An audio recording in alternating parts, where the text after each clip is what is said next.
The Human Rights Code, which is Section 1.2 of the Police Services Act, to safeguard the fundamental rights and freedoms in the Human Rights Code.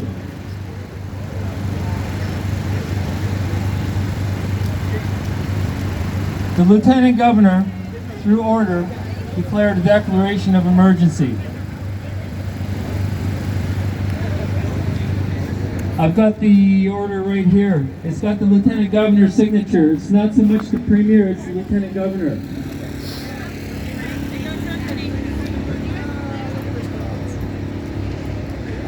So over 30 institutions and offices around the world have been queried through Freedom of Information requests for records containing proof that the alleged SARS-CoV-2 virus in fact exists. The responses have yielded in total no records. Ontario public health officials have zero legitimate evidence to support their story of a COVID-19 virus, let alone a COVID-19 pandemic. The virus is unproven and purely theoretical. They have committed fraud on the population. And because you see videos of hospital staff dancing, including dancing with maybe a fake dead body in a white body bag with COVID-19 at the feet, if that was a real live body, that would be a violation of Section 182 of the Criminal Code and indignity to a human body.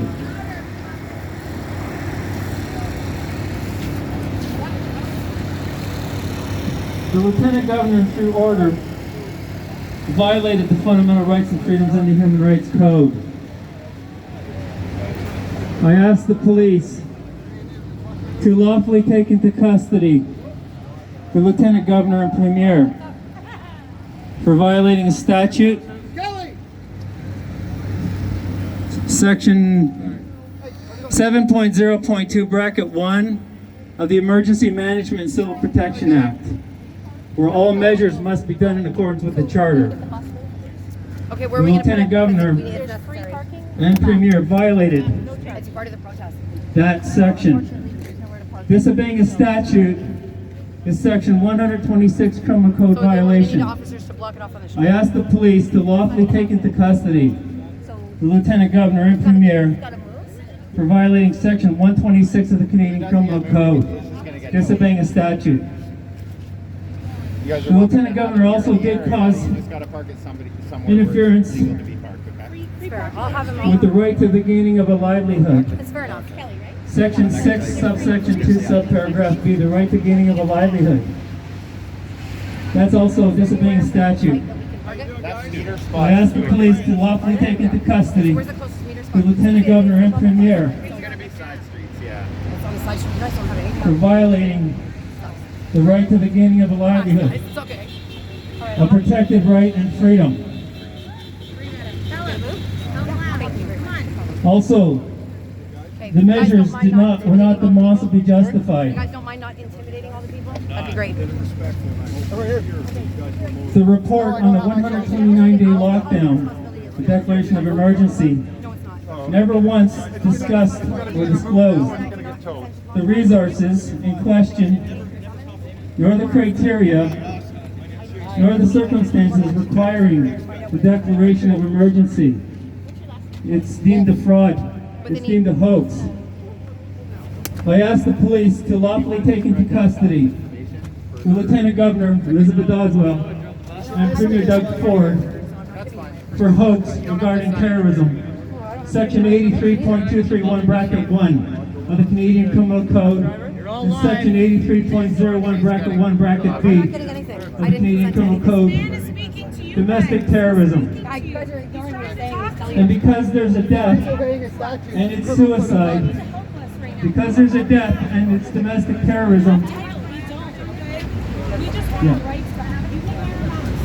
So if you're going to ticket me, you're going to be served with a claim right now. But you just for need $5 to million. listen. I'm not insulting you. Okay, and you heard it. You And I know that you're not listening to me right now, but you might want to, because if you serve me a summons, And because there's a death, as in suicides, right now, it is life in prison.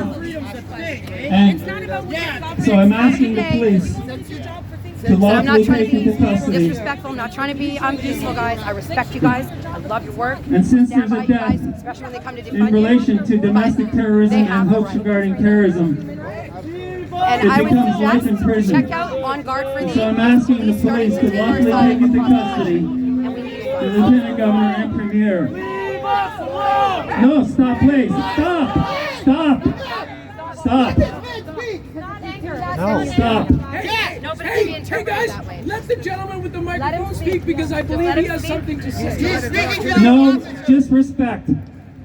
They broke the law. Only speak the law. He called our freedom a thing. Hey brother, Let it go, let it go. Stop. Silence. Silence. Peace. I'm asking the police to lawfully take into custody the Lieutenant Governor and Premier for Section 83.231, Bracket 1 of the Canadian Criminal Code, domestic hoax regarding terrorism. Former Finance Minister of Ontario went to St. Bart's because he does not believe that there is any virus or anything. An Alberta Member of Parliament, a minister, went to Hawaii because that person also doesn't believe any of this.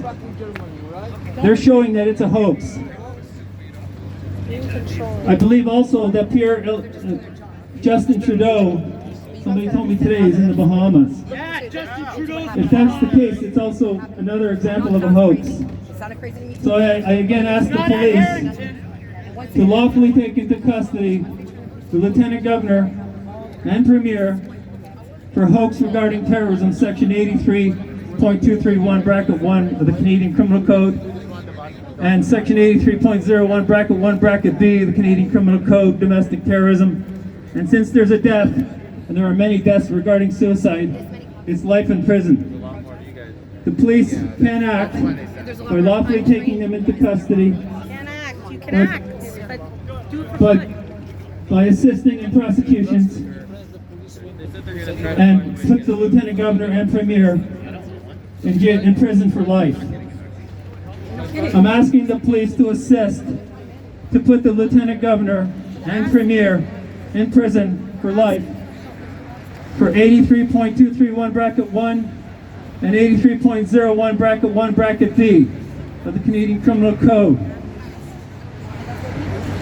Also, forcing children to breathe in carbon dioxide, even yourself, is a crime. Section 245 of the Canadian Criminal Code. Section 245 of the Canadian Criminal Code is pertinent because carbon dioxide is a listed toxic substance. It's item number 74 in Schedule 1 of the Canadian Environmental Protection Act. If you YouTube videos on carbon dioxide, you will see that carbon dioxide is used to euthanize rats, rodents, and animals painlessly. You can consider this attempted murder. Forcing people to not work, you can also consider that attempted murder because they're trying to feed children. Forcing people to not work leads to potential starvation, which leads to the risk of the reckless endangerment of children. Section 218 of the Canadian Criminal Code. He smiled at me when I said, I said, I accuse the Lieutenant Governor Premier for reckless endangerment of children. Section 218 of the Canadian Criminal Code. And I ask the police to lawfully take into custody the Lieutenant Governor and Premier for violating Section 218 of the Canadian Criminal Code, reckless endangerment of children. Also, the Lieutenant Governor and Premier violated Section 176 of the Canadian Criminal Code, obstructing or interfering with gatherings of good purpose and moral purpose such as this, as well as obstructing and interfering with religious services. I accuse the Lieutenant Governor and Premier of Criminal Code violation 176 of the Canadian Criminal Code, and I ask the police to lawfully take into custody the Lieutenant Governor, Elizabeth Dodswell, and Premier Doug Ford for violating Section 176 of the Canadian Criminal Code. Also, The Lieutenant Governor and Premier have acted disorderly, causing people to fear.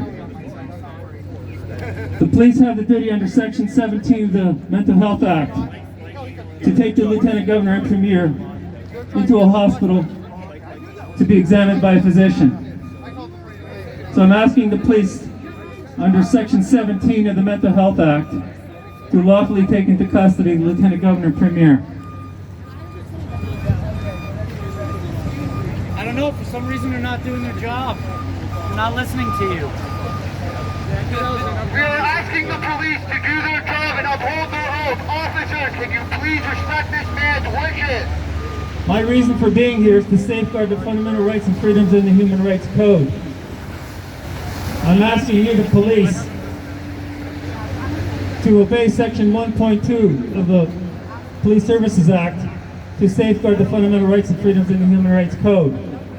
I know it's difficult to lawfully take into custody and arrest a Lieutenant Governor. However, you have Section 15 of the Charter to use as your lawful excuse. Section 15 of the Charter guarantees equal benefit and equal protection of the law. So you can safeguard our fundamental rights and freedoms, and that's why I'm here to ask you Yeah, they're to just bylaw officers. safeguard our They're like fundamental toy rights cops. and freedoms. Don't worry about it. He's a toy And you cop. can use Don't worry Section about it. He's a toy 15, cop. equal benefit and equal protection of the law, to lawfully take into custody the Lieutenant Governor and Premier. And I'm also informing you that you can still use Section 15 of the Canadian Charter of Rights and Freedom, equal benefit and equal protection of the law, to take into custody any superior officer who's preventing you from safeguarding the fundamental rights and freedoms in the Human Rights Code. So I'm asking the police, if you have a superior officer that is preventing you from safeguarding the fundamental rights and freedoms in the Human Rights Code, to lawfully take into custody your superior officer who's preventing you from safeguarding the fundamental rights and freedoms in the Human Rights Code, because that superior officer would be violating Section 8081 of the Police Services Act, as well as violating Section 126 of the Canadian Criminal Code, disobeying a statute. My reason for being here is to safeguard the fundamental rights and freedoms in the Human Rights Code. Your duties are to safeguard the fundamental rights and freedoms in the Human Rights Code. I'm asking you, and I'm here to help you safeguard the fundamental rights and freedoms in the Human Rights Code, so that people can continue the right to the gaining of a livelihood, so that the people can continue the right to have healthy children and not recklessly endanger them, and to continue the right to have their loved ones living who don't commit suicide. My reason for being here is to safeguard the fundamental rights and freedoms in the Human Rights Code. And I'm asking you, and I want to help you, safeguard our fundamental rights and freedoms in the Human Rights Code by lawfully taking into custody the Lieutenant Governor and Premier. Also, every element of torture has been satisfied. Section 269.1 of the Canadian Criminal Code, torture, has been satisfied. Every element of torture has been satisfied. Section 269.1, bracket 3, states that there's no defense for torture, even in a declared emergency. So again, I'm asking the police to lawfully take into custody the Lieutenant Governor and Premier for Section 269.1 of the Canadian Criminal Code, torture. My reason for being here is to help the police safeguard the fundamental rights and freedoms in the Human Rights Code. You can take them into custody, and you can cite Section 15 of the Charter, equal benefit and equal protection of the law. And if your superior officer is preventing you from safeguarding the fundamental rights and freedoms in the Human Rights Code, you can also take them into lawful custody. You saw me, you came.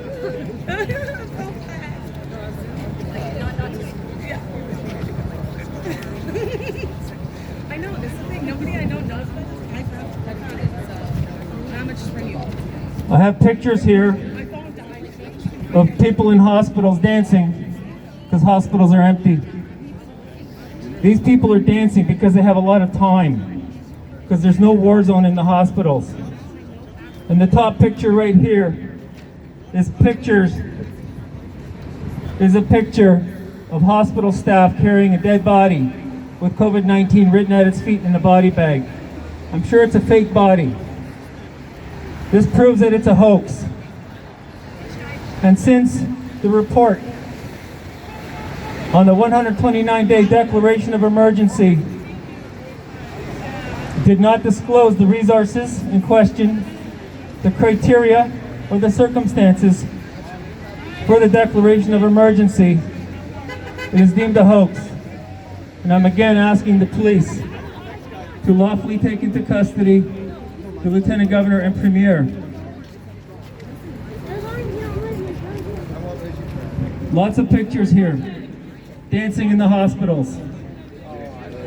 Dancing in the hospitals. It's a hoax.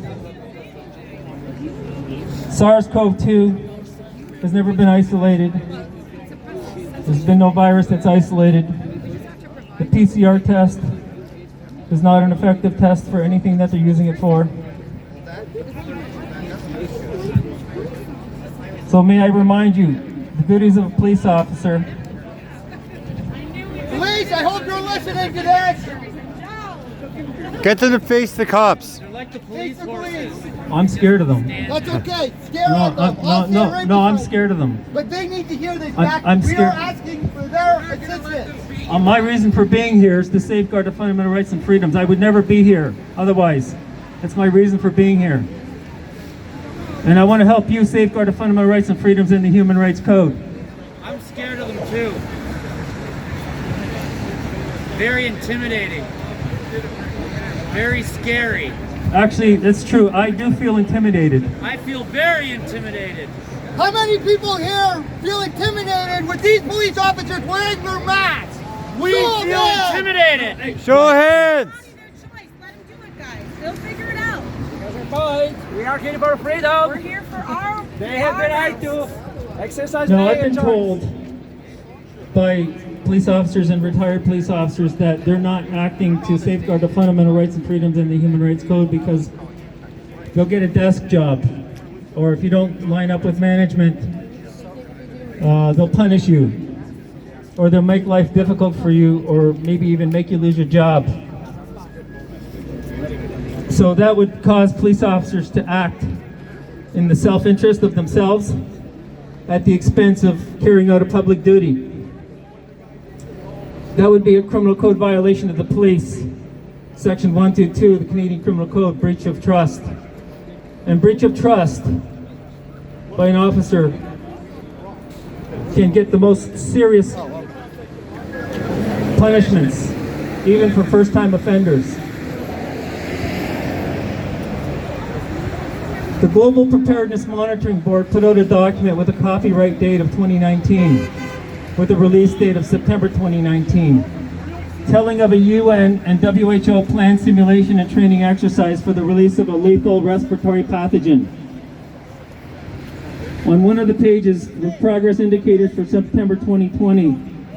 The United Nations, including WHO, conducts at least 2 system-wide training and simulation exercises, including one for the covering of a deliberate release of a lethal respiratory pathogen. And this is what's happened. We are in a system-wide training and simulation exercise. This is further proof of a hoax. I again ask the police, and my reason for being here is to help you safeguard the fundamental rights and freedoms in the Human Rights Code, to lawfully take into custody the Lieutenant Governor and Premier for hoax regarding terrorism. And also there's deaths via suicides. I'm asking the police to lawfully take into custody Lieutenant Governor and Premier for Section 83.231 bracket 1 of the Canadian Criminal Code, hoax regarding terrorism, and domestic terrorism 83.01 bracket 1 bracket B. Every citizen should understand. I'll show you this.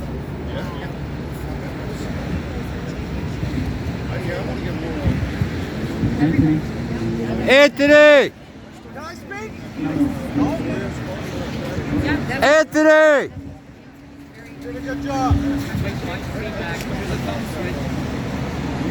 But in order to break down the language for you to understand. In the Police Services Act and the regulations, There, and then they keeping us all safe right now. First thing, what was yeah, like I'm scared. Keep going. Courage. In the Police Services Act and the regulations under Ontario General, in the schedule, in Section 2, for misconduct, We've got a team of lawyers. I hope that the police have reported You know, but as long as we don't. something that you know to be concerning criminal or other charge relating to the Lieutenant Governor and the Premier. The Lieutenant Governor and Premier Don't ever say it. Because that means yes. did violate Canadian laws, in particular the Canadian Charter of Rights and Freedoms. So they disobeyed the most fundamental statute. And the Reopening Act in Section 3, Bracket 2, the Lieutenant Governor may by order extend orders. Section 5, the Lieutenant Governor may by order revoke orders.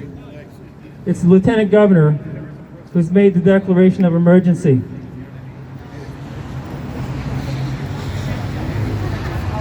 Canadian Charter of Rights and Freedoms.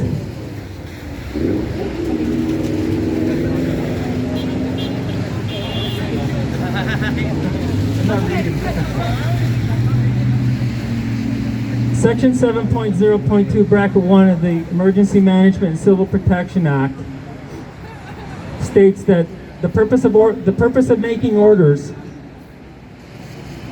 in times of a declared emergency. The purpose of making orders in times of declared emergency. The declaration of emergency was revoked on July 24, 2020. The Reopening Act took over those emergency orders. Reopening Act's a joke. So the Reopening Act only had valid orders from July 21, since the inception of that act.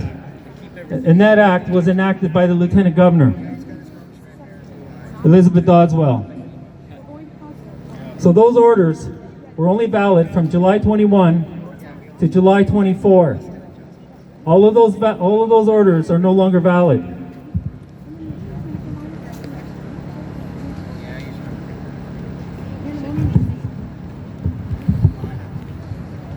In a Supreme Court decision in 2019, I'm talking to the police.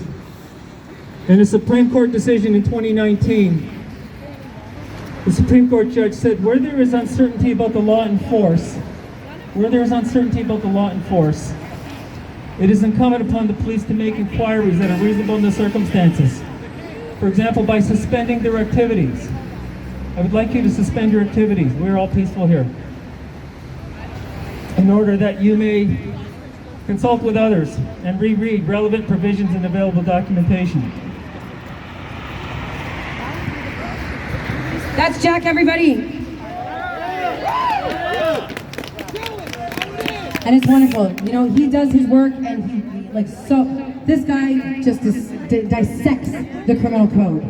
And it's time that all of these politicians that are committing all these crimes get held accountable for their actions. It's absolutely necessary.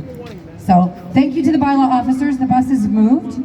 So if you guys don't mind, the people feel very intimidated by your presence here. There is no reason for you to be here. If you want to leave 1 or 2 officers, we'd appreciate it. That's fine. But otherwise, it's unnecessary to have so many officers here. Police, I am talking to you. This man, ER, has just laid out all the evidence you need to do your job. Negligence of the law is no excuse. This is a criminal code offense. We are asking you, officers, to do your civil duty and uphold your oath. Thank you very much. Next speaker I want to bring up, his name is Jason, Cosmic Truth Authority. Jason. Thank you. Uphold your oath! Can you grab my